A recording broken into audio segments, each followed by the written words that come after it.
waxaan maanta arkay madaxweynaheena oo Jabuuti tagayo qadiifad loo dhigayo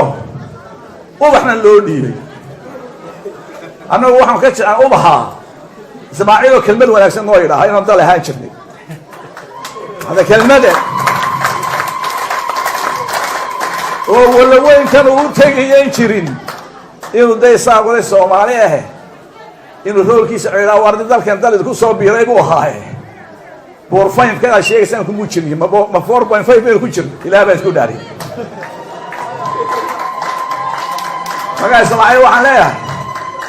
madaxweyne Ismaaciil oo sidii aan kugu shaqeynay halgankii uu galay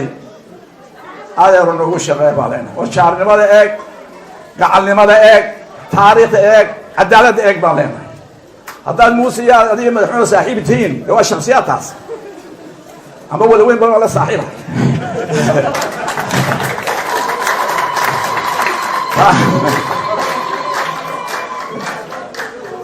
wala waxa weey marka wax noqono ayaa inaga la itiraafi doonaa marka inagu isjeclaano